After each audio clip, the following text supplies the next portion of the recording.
మనకి మహబూబ్నగర్లో last year అంటే every year మేము July world hepatitis day celebrate చేస్తున్నాం. వరల్డ్ హెపటైటిస్ అని మనకి ప్రపంచం మొత్తం హెపటైటిస్ గురించి, ఎస్పెషల్ హెపటైటిస్ బి గురించి అవేర్నెస్ అనేది ఎవ్రీ ఇయర్ మేము ఫ్రీ వ్యాక్సిన్ వచ్చిన అందరికి లేదా ఫ్రీగా బ్లడ్ టెస్ట్లు చేయించి హెపటైటిస్ బి డిటెక్ట్ ఉన్న వాళ్ళకి కౌన్సిలింగ్ చేయడం జరుగుతుంది. హెపటైటిస్ బి లేకుండా ఉన్న వాళ్ళకి వ్యాక్సినేషన్ ఇవ్వడం జరుగుతుంది. అట్లా ఎవ్రీ ఇయర్ చేస్తున్నాము.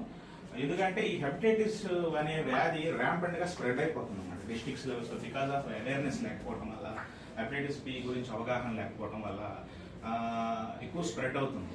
ఎందుకంటే హెపటైటిస్ బి దానికి ఇంపార్టెన్స్ ఇవ్వాల్సిన సిచ్యువేషన్ ఎందుకు వస్తుందంటే దీనికి వ్యాక్సిన్ ఉంది. యాక్చువల్గా హెపటైటిస్ బికి వ్యాక్సిన్ వేసుకోవడం వల్ల మనం దీన్ని నివారించవచ్చు. అదే మీకు హెచ్ఐవి కానీ ఇలాంటి వాటికి వ్యాక్సిన్ లేదు. సో అందుకని ఈ అవేర్నెస్ అనేది పబ్లిక్ మనం క్రియేట్ చేసి పబ్లిక్ మనం కానీ చెప్పగలిగితే సో వాళ్ళకి అవగాహన వచ్చే అవకాశాలు ఉన్నాయి.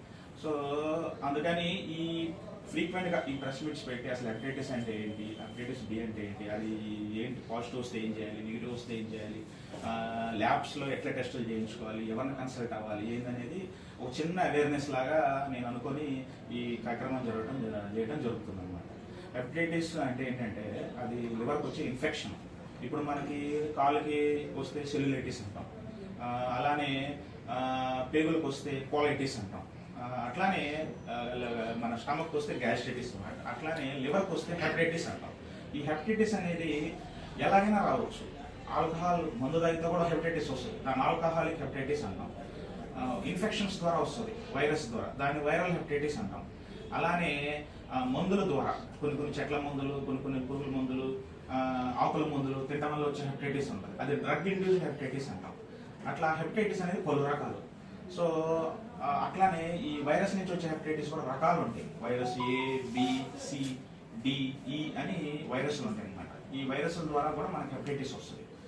ఈ వైరస్లు అన్నింటిలోకెల్లా బి వైరస్, సి వైరస్ అనేది చాలా ఇంపార్టెంట్. ఎందుకంటే ఏ వైరస్, ఈ వైరస్, మిగతా వైరస్లు బాడీలోకి వచ్చినా దాని అంతటికి అదే వెళ్ళిపోతాయి. దానికి స్పెషల్గా మనం భయపడాల్సిన అవసరం లేదు. అది మోస్ట్లీ 80% కేసెస్ ఆ ఇన్ఫెక్షన్ తగ్గిపోతుంది. అంటే ఫ్యూచర్లో స్ప్రెడ్ అవ్వదు, బాడీని అంతగా డ్యామేజ్ చేయదు. కానీ బి వైరస్, సి వైరస్ అనేది మాత్రం మనం చాలా జాగ్రత్తగా చూసుకోవాలి. ఆ బి వైరస్, సి వైరస్ వస్తే అదేమవుతుందంటే బాడీలో నుంచి స్ప్రెడ్ అయ్యి వాటిలో కొంత పర్సెంటేజ్ ఆఫ్ వైరస్ ఏమవుతుందంటే లాంగ్ స్టాండింగ్ అయిపోతుంది బాడీలో. అంటే అది ఎన్ని సంవత్సరాలైనా వైరస్ ఒంట్లో నుంచి పోదు. సో అందుకని బి వైరస్, సి వైరస్ అనేది కొద్దిగా ఇంపార్టెంట్ అదొకటి. అండ్ ఇంకోటి ఏంటంటే ముఖ్యంగా ఈ బి వైరస్, సి వైరస్ సోకిన వాళ్ళు ద్వారా అది ఎందుకంత ఇంపార్టెన్స్ అంటే ఈ వైరస్ అనేది ఒక మనిషి నుంచి ఒక మనిషికి వెళ్ళే అవకాశాలు చాలా ఎక్కువ. ఎలా వెళ్తుంది ఏంటి అనే దానికి చాలా రకాల రూట్స్ ఉన్నాయి. ఒకటి ఏంటంటే సెక్షువల్గా వెళ్తుంది. హెపటైటిస్ వైరస్ ఉన్న ఒక వ్యక్తిని ఇంకో వ్యక్తి కలిస్తే ఆ వైరస్ అనేది స్ప్రెడ్ అవుతుంది, అదొకటి. అండ్ ఇంకోటి ఏంటంటే బ్లడ్ ద్వారా వెళ్తుంది. ఆ హెపటైటిస్ ఉన్న వ్యక్తి యొక్క రక్తాన్ని మనం ఎక్కించుకుంటే ఆ రక్తం ద్వారా ఆ వైరస్ స్ప్రెడ్ అవుతుంది. ఒకటి రక్తం ద్వారా, ఒకటి సెక్షువల్గా వెళ్తుంది. ఇంకోటి ఏంటంటే తల్లి నుంచి బిడ్డకు కూడా వెళ్తుంది ఆ వైరస్, పేరెంటల్ రూట్ అంటారు, అలా వెళ్తుంది. ఇంకోటి ఏంటంటే మనం బార్బర్ షాప్స్ కానీ ఇక్కడికి వెళ్ళినప్పుడు సిజర్స్, వాళ్ళు వేరే వ్యక్తులు వాడిన సిజర్స్ మనం వాడినా కానీ అలా వచ్చి వస్తుంది. ఎందుకంటే హాస్పిటల్స్లో ఒకరికి వేసిన సూదులు ఇంకొకరికి వేసిన, ఒకరికి వాడిన సిరంజులు ఇంకొకరికి వాడినా ఈ వైరస్ స్ప్రెడ్ అవుతుంది, అదొకటి. అండ్ ఇంక ఈ వైరస్లో ఉన్నది ఏంటంటే ఇది వైరస్ బ్లడ్లోనేమో ఎక్కువ పర్సెంటేజ్ ఉంటుంది. అలానే బ్లడ్లోతో పాటు వీర్యంలో కూడా ఉంటుంది, శుక్రకణాల్లో వీర్యంలో కూడా ఉంటుంది. అండ్ ఇంకోటి ఈ బ్లడ్ బాడీలో ఉన్న ఫ్లూయిడ్స్లో కూడా ఎంతో కొంత పర్సెంటేజ్ ఉంటుంది. బ్లడ్లో ఉన్నంత ఎక్కువ కాకపోయినా 0.1%, 1-2%, 0.5% కూడా బ్లడ్ బాడీ ద్రవాల్లో కూడా ఉంటుంది. సో అందుకని ఈ వైరస్ సోకిన ఎవరికైనా వ్యక్తి ఉంటే ఆ వ్యక్తికి మనం ఏం చెప్తామంటే భార్యని కలవద్దను, లేదంటే సెక్షువల్గా ఏమైనా కలవాలనుకున్నా కూడా బ్యారియర్ మెథడ్స్ యూస్ చేసి కలవమని మనం సలహాలు ఇస్తూ ఉంటాం, అదొకటి. తల్లికి అయితేనేమో బిడ్డకు రాకుండా ముందుగానే బిడ్డకు వ్యాక్సిన్ ఇస్తాం. టీకా ద్వారా తల్లి నుంచి బిడ్డకు రాకుండా మనం నివారించవచ్చు ఈ వైరస్. అండ్ ఇంకోటి ఏంటంటే ఇంట్లో సపోజ్ ఒక వ్యక్తికి వైరస్ సోకిందంటే ఇంట్లో ఉన్న కుటుంబ సభ్యులందరికీ మనం వ్యాక్సిన్ కనుక వేయగలిగితే ఈ వ్యక్తి నుంచి ఆ వ్యక్తికి రాకుండా మనం 80% అన్నా నివారించవచ్చు, 100లో కాకపోయినా 80% నివారించవచ్చు. సో అలా ఈ వైరస్ని మనం కంట్రోల్ చేయొచ్చు, కట్టడి చేయొచ్చు, అది. సో ఈ వైరస్కి ఎట్లా అంటే ఈ వైరస్ కోసం బాడీలో ఎలా ఉంది ఏందని తెలుసుకునే బ్లడ్ టెస్ట్లు ఉంటాయి అన్నమాట. సో ఈ హెపటైటిస్ బి అనేది డిటెక్ట్ చేయాలంటే ఆ వైరస్ హెపటైటిస్ SAG అనే టెస్ట్ చేస్తాం. HBsAg అంటారు. HBsAg అనేది ఒక టెస్ట్ అన్నమాట.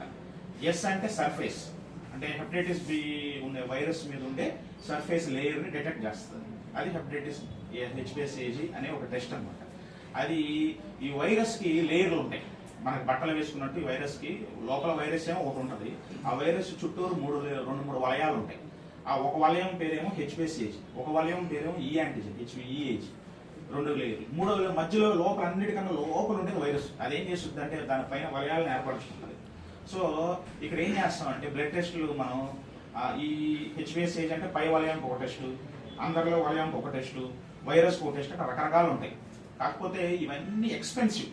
ఈ టెస్టులన్నీ ఎక్స్పెన్సివ్ కాబట్టి ఈ సైన్స్ టెక్నాలజీ లిబరల్ స్పెషలిస్టులు అందరూ ఏం చేశారంటే ఇంత ఎక్స్పెన్సివ్ టెస్ట్ ఒక పేషెంట్కి చేసుకుంటే ఫైనాన్షియల్గా బర్డన్ అని చెప్పేసి బేసిక్ టెస్ట్ HBsAg అనేది కనిపెట్టింది ఒక టెస్ట్ అనమాట. అదేంటంటే ఫైనాన్షియల్గా కానీ పేషెంట్కి అవైలబుల్ ఉండే టెస్ట్, కాస్ట్ ఎఫెక్టివ్ టెస్ట్ అనమాట. ఆ టెస్ట్లో కానీ మనకి డిటెక్ట్ చేస్తే ఆ వైరస్ అనేది మనకి తెలుస్తుంది బాడీలో ఉందా లేదా అనేది. అది ఒక బేసిక్ కార్డ్ టెస్ట్ అనమాట. దానికి కూడా లిమిటేషన్స్ ఉంటాయి. సో ఆ టెస్ట్ ఏంటంటే ఉన్న వాటిల్లో కాస్ట్ ఎఫెక్టివ్, పబ్లిక్ ఈజీగా అవైలబిలిటీ అనేది సింపుల్ టెస్ట్ అనమాట. ఇలా క్లిక్ చేసి ఆ ప్లేట్ తీసి కార్డు మీద వేస్తాం అనేది ఒక టెస్ట్. సో అలానే ఆ టెస్ట్ అదొకటే కొలమానకం కాదు. అలాంటి టెస్టులు ఈ యాంటిజెన్ కూడా ఇంకోటి ఉంటుంది. ఇప్పుడు మీకు చెప్పాను కదా, ఎన్ని లేయర్లు ఉంటే అన్ని రకాల టెస్టులు ఉంటాయి. ఆ తర్వాత వైరస్ కోట్ ఉంటుంది, డిటెక్టబుల్ వైరస్, అంటే లోపల నుంచి ఆ వైరస్ తీసి లోడ్ పంపిస్తాం అనమాట. వైరల్ లోడ్ అంటాం. అలా ఒక టెస్ట్ అనమాట. సో అందరికి అన్ని టెస్టులు చేయాల్సిన అవసరం లా, హెపటైటిస్ వైరస్ ఉందని చెప్పి నీకు. సో దీనికి ఏంటంటే పేషెంట్ యొక్క పరిస్థితి బట్టి టెస్టులు మనం చేస్తాం. ఫస్ట్ ఒక పేషెంట్ వస్తాడు. పేషెంట్ వచ్చి వేరే సమస్యలు, జనరల్గా హెపటైటిస్ వచ్చే ఇన్ఫెక్షన్లో 100 మందికి వస్తే 80 మందికి వరకు 90 వరకు ఏ జబ్బు కనిపించదు. వాడు నార్మల్గా హెల్దీగానే దొరుకుతూ ఉంటాడు, నార్మల్గా మనతో పాటే ఉంటాడు. ఓన్లీ ఒక 10% వరకే వాళ్ళకి జాండీస్ కానీ కడుపు నొప్పి కానీ ఇంకోటి సమస్యలు జ్వరంగానే రావడం జరుగుతుంది. సో 80 మంది టెస్టులు ఎప్పుడు డిటెక్ట్ అవుతాయి అంటే వాళ్ళు జనరల్ చెకప్లకు వెళ్తూ ఉంటారు. ఇప్పుడు మనం హెల్త్ చెకప్స్ ఎవ్రీ 3 మంత్స్కి ఒకసారి 6 మంత్స్కి ఒకసారి బ్లడ్ టెస్టులు చేయించుకుంటూ ఉంటాం కదా, ఆ టైంలో వాళ్ళకి డిటెక్ట్ అవుద్ది. డిటెక్ట్ అవ్వగానే అరే హెపటైటిస్ బి వచ్చింది జబ్బు అనేసి డాక్టర్ని కన్సల్ట్ అవుతారు అనమాట. సో జనరల్గా హెపటైటిస్ అనేది ఫేజెస్లో ఉంటుంది. ఎక్యూట్ హెపటైటిస్ అంటే ఫస్ట్ వైరస్ ఒంట్లోకి రాగానే మన బాడీలో ఇమ్యూన్ సిస్టమ్ ఉంటుంది. ఇప్పుడు మనకి బాడీలో రోగ నిరోధక శక్తి అంటారు కదా, దాని ఇమ్యూన్ సిస్టమ్ అంటారు. ఈ వైరస్ ఒంట్లోకి రాగానే ఈ ఇమ్యూన్ సిస్టమ్ ఏం చేస్తుందంటే వైరస్ని నాశనం చేసేస్తుంది, చంపేస్తుంది. ఫస్ట్ లేయర్లన్నింటినీ తినేస్తుంది, లేయర్ల తర్వాత రెండో లేయర్ తినేస్తుంది, ఆ తర్వాత లాస్ట్గా వైరస్ని నాశనం చేస్తుంది. ఈ ప్రక్రియ అంతా జరిగినకి మన బాడీ సిస్టమ్కి 6 మంత్స్ టైం పడుతుంది. మినిమం 6 మంత్స్లో ఈ వైరస్ని ఏం చేస్తుంది, మొత్తాన్ని నెట్టేస్తుంది. నెట్టేసిన తర్వాత ఫస్ట్ పాజిటివ్ వచ్చిన అతనికి ఈ వైరస్ ఏమవుతుందంటే 6 నెలలు వెళ్ళకుండా క్రమంగా అది నెగిటివ్ అయిపోతుంది. ఓకే, అది 100లో 80-90% అలా జరుగుద్ది. వాళ్ళకేమి ట్రీట్మెంట్ అవసరం కాదు, వాళ్ళకి జరుగుద్ది. వాళ్ళకి వైరస్ 80% 90% చెప్పాను కదా, ఒక 10% వైరస్ మిగిలిపోతుంది. ఆ వైరస్ ఏమవుతుందంటే దృఢంగా తయారైంది, మన రోగ నిరోధక శక్తిని బీట్ చేస్తుంది. ఆ వైరస్ పవర్ఫుల్ అవుతుంది. ఆ వైరస్ వాళ్ళకి ట్రావెల్ అవుతూ ఉంటుంది. అదే సీరియస్ వైరస్, అదే క్రానిక్ హెపటైటిస్ బి. ఆ వైరస్కే అది ప్రమాదం. అది ఎందుకు ప్రమాదం అంటే అది స్ట్రాంగ్ అయిపోయి బాడీని తినేసి, బాడీ ఇమ్యూన్ సిస్టమ్ దాటిపోయి బాడీని తినేసి లివర్ క్యాన్సర్గా మారడం కానీ లివర్ని డ్యామేజ్ చేయడం కానీ జరుగుతుంది. అందుకని హెపటైటిస్ అనేది ఆ వైరస్ వల్ల ఇట్లా ప్రమాదం జరుగుతుందని ముందుగా మనం అవేర్నెస్ ఇస్తాం అనమాట. సో ఈ ఎక్యూట్ హెపటైటిస్ అంటే ఈ ఫస్ట్ 6 మంత్స్ ఫేజ్ ఉంటుంది చూసారా, ఈ ఫేజ్లో ఏమవుతుందంటే ఈ వైరస్ని క్రమక్రమంగా తినేయడం వల్ల ఫస్ట్ వాడికి పాజిటివ్ చూపిస్తుంది. ఎందుకంటే వైరస్ వస్తుంది కాదు బాడీలో, వచ్చిన తర్వాత వాడి ఇమ్యూన్ సిస్టమ్ స్ట్రాంగ్గా ఉందనుకోండి, ఆ వైరస్ ఏమవుతుంది క్రమంగా నెగిటివ్గా మారిందంటే కంప్లీట్గా పోతున్నట్టు కాదు, 5 లేయర్లన్నీ పోతాయి. లోపల వైరస్ ఉంటుంది కదా, ఆ వైరస్ అలానే ఉండిపోయింది. సో అందుకని ఏం చేస్తామంటే ఇలాంటి వాళ్ళకి కాలక్రమేణా 6 మంత్స్ తర్వాత మళ్ళీ టెస్ట్ చేస్తాం. ఆ వైరస్ టెస్ట్ మళ్ళీ ఏం చేస్తాం, వైరస్ చెక్ చేస్తాం. ES యాంటిజెన్ సర్ఫేస్ HBsAg అనేది ఏంటంటే పైన లేయర్ అన్నమాట. ఆ లేయర్ పోవచ్చు, ఆ లేయర్ పోయినంత మాత్రం లోపల వైరస్ చచ్చిపోయినట్టు లెక్క కాదు, వైరస్ బాడీలో ఉండొచ్చు. సో ఆ వైరస్ అది కూడా పోయిందా లేదా నిర్ధారించడానికి ఏం చేస్తాం అంటే 6 నెలల తర్వాత మళ్ళీ టెస్ట్ చేస్తాం, వైరస్ టెస్ట్ చేస్తాం. అప్పుడు వైరస్ కూడా వాడికి లేదు అని వచ్చింది అనుకోండి, ఇంకా వాడు completely free from hepatitis B. ఒకవేళ ఆ డిటెక్ట్లో వైరస్ ఉందంటే దాని అర్థం వాడు సీరియస్లోకి వెళ్ళిపోతున్నాడు అని అర్థం. ఇది హెపటైటిస్ బి ఫస్ట్ పాజిటివ్ వచ్చి నెగిటివ్ వచ్చే వాళ్ళ ధోరణి. అలాగే ఫస్ట్ టైం నెగిటివ్ వచ్చింది అనుకో, అసలు వాడికి సమస్య లేదు, వైరస్ లేనట్టే, నో ప్రాబ్లం. అలాగే ఫస్ట్ టైం పాజిటివ్ వచ్చింది అనుకో, పాజిటివ్ వచ్చినప్పుడు మనం ఏం చేస్తాం, నెక్స్ట్ ఏం చేస్తాం, ఫాలోఅప్ చేస్తాం. ఫస్ట్ 6 months లో ఒరే నాన్న హెపటైటిస్ బి వైరల్ లోడ్ చేయించుకోవడానికి పంపిస్తాం. నెక్స్ట్ టెస్ట్కి వెళ్తాం అనమాట. ఫస్ట్ స్టేజ్ పాజిటివ్ వచ్చింది, పాజిటివ్ తర్వాత ఎంత వైరస్ ఉంది బాడీలో అనేది మనం కనిపెడతాం. So hepatitis B viral load చేయిస్తాం. ఒకవేళ వైరల్ లోడ్ ఎక్కువ వస్తుందంటే మందులు స్టార్ట్ చేసి 6 months వరకు వెయిట్ చేస్తాం. వైరస్ అంతా అంటే ఇమ్యూనిటీ సిస్టమ్ కి మనం మందులతో సపోర్ట్ చేస్తాం. సపోర్ట్ చేస్తే వైరస్ అంతా ఒంట్లో నుంచి పోయింది అనుకో 6 నెలల తర్వాత, 6 నెలల తర్వాత బాడీ పాజిటివ్ నెగిటివ్ వచ్చే అవకాశాలు ఉంటాయి. సో నెగిటివ్ వచ్చిన తర్వాత ఇంకా కంప్లీట్ ట్రీట్మెంట్ క్లోజ్ చేసేసి ఇంటికి పంపిస్తాం. ఇన్ కేసు వాడికి నెగిటివ్గా రాకుండా అలానే పాజిటివ్గా కంప్లీట్గా కంటిన్యూ అయిపోయింది అనుకోండి, అప్పుడు మనం ఏం చేస్తామంటే డోసులు పెంచి వాడు వైరల్ లోడ్ కట్టడి చేసి ఫర్దర్గా వెళ్లకుండా మనం కాపాడే ప్రయత్నాలు చేస్తాం. సో ఈ మార్గమధ్యలో ఏమవుతుందంటే ఈ పేషెంట్స్కి ఫస్ట్ టైం మేము హెపటైటిస్ బి ఇక్కడ చేయించుకున్న తర్వాత సార్ పాజిటివ్ వచ్చింది అని అంటారు. తర్వాత 2 రోజులు 3 రోజులు గ్యాప్ తర్వాతనో లేదంటే ఒక వారం తర్వాతనో మళ్ళీ వాడికి అనుమానం హెపటైటిస్ బి అనేది, ఎందుకంటే అవేర్నెస్ లేకపోవడం వల్ల పేషెంట్స్ భయం ఉంటుంది. ఎందుకంటే హెపటైటిస్ బి అనేది ఎలా స్ప్రెడ్ అవుతుంది చెప్పాను కదా, బ్లడ్ ద్వారా సెక్షువల్గా ఇలాంటివన్నీ స్ప్రెడ్ అవుతాయి. సో పేషెంట్కి ఏంటంటే అరే నాకు ఈ వైరస్ వచ్చింది, నేను ఎక్కడా బ్లడ్ ఇవ్వలేదు, ఎక్కడ డొనేట్ చేయలేదు, నాకు ఎందుకు వచ్చింది అనేది ఒక అనుమానాలు ఉంటాయి పేషెంట్స్. సో దానివల్ల వాళ్ళు ఏంటంటే ఫాలోఅప్ చేస్తుంటారు. ఫాలోఅప్లో ఏమవుతుందంటే ఈ 6 months పీరియడ్లో వాళ్ళ ఇమ్యూనిటీ మంచిగా ఉందనుకోండి, వాళ్ళు పాజిటివ్ ఏమైపోతుంది ఆబ్వియస్గా నెగిటివ్ అయిపోతుంది. సో వాళ్ళకి ఒక డౌట్ అరైజ్ అవుతుంది, అరే ఫస్ట్ పాజిటివ్ వచ్చింది ఇప్పుడు నెగిటివ్ వచ్చింది ఏంటనేది ఒక కన్ఫ్యూజన్. సో అందుకనే మేము ఏం చేస్తామంటే ప్రతి పేషెంట్కి హెపటైటిస్ బి మా దగ్గరికి వస్తే పాజిటివ్ అని వాళ్ళకి మేము చేయించే టెస్ట్ ఏంటంటే ఇమీడియట్గా వైరల్ లోడ్ ఇది ఇట్లా ఉంటుంది అనమాట.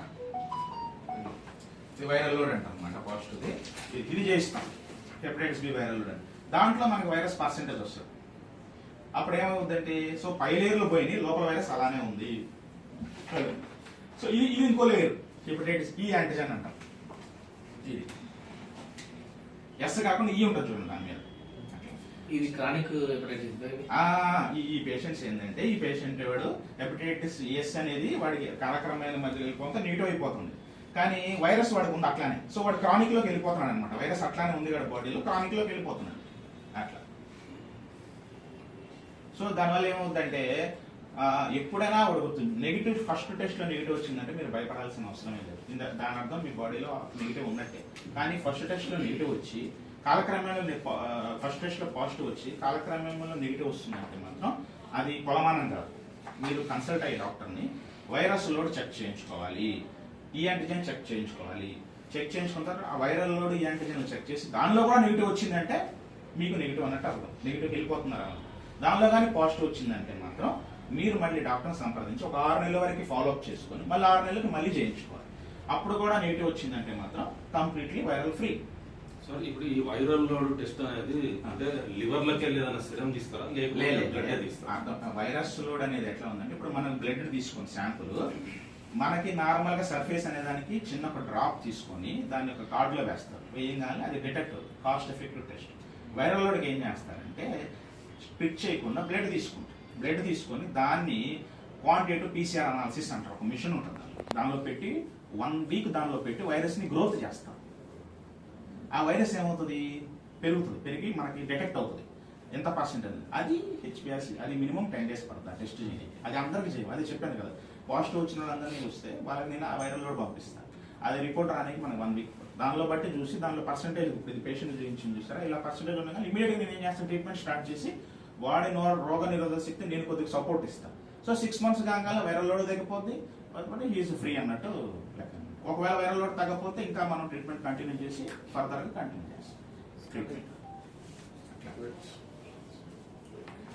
ఇది హెపటైటిస్ బికి. సో ఎందుకు ఇది ఎంత ఇంపార్టెన్స్ అంటే ఇప్పుడు నేను చెప్పాను ప్రాబ్లం ఎక్కడ వస్తుందంటే ఏ వైరస్ ఈ వైరస్ అనేది మనకి ప్రాబ్లం లేదు. ఈ బి వైరస్ అనేది మన మొబైల్లో కేసెస్ ఎక్కువ డిటెక్ట్ అవుతుంది. దేనికోసం మేము ఎవ్రీ ఇయర్స్ వ్యాక్సినేషన్ అనేది ఈ ప్రోటోకాల్ పెట్టాం. అండ్ చాలా మంది అవగాహన లేకపోవడం అనేది మెయిన్ ప్రాబ్లం. అవగాహన లేకపోవడం వల్ల ఏంటంటే వాళ్ళు వైరస్ లోడ్ పాజిటివ్ రాగానే ఏదో భయపడిపోయి మాకు వైరస్ వచ్చింది అనే ఒక టెన్షన్ ఫీల్ అయ్యి మళ్ళీ ఆ కుటుంబ సభ్యులతో ఇది అవ్వడం వల్ల ఇదే మెయిన్ ప్రాబ్లం అన్నమాట. వైఫ్ కి పాజిటివ్ రాగానే హస్బెండ్ వైఫ్ అనుమానించు, హస్బెండ్ కి పాజిటివ్ రాస్తుంటే హస్బెండ్ ని వైఫ్ అనుమానించు. ఇలా కుటుంబాలు ఈ అవగాహన లేకపోవడం వల్ల రావడం జరిగింది. సో ఇంకా కుటుంబాలు వచ్చినప్పుడు పిలిచి కౌన్సిలింగ్, అమ్మా ఈ వైరస్ ఇలా స్ప్రెడ్ అవుతుంది, దీనివల్ల మీకు వచ్చే ప్రమాదం లేదు, ఒకరి నుంచి ఒకరికి మన జాగ్రత్తలు తీసుకుంటే కంట్రోల్ చేయడానికి కౌన్సిలింగ్ చేయడం జరుగుతుంది అనమాట. రోజు పేషెంట్స్ రెగ్యులర్ గా వేరే వేరే డాక్టర్స్ పేషెంట్స్ అందరూ కౌన్సిలింగ్ తీసుకుంటారు.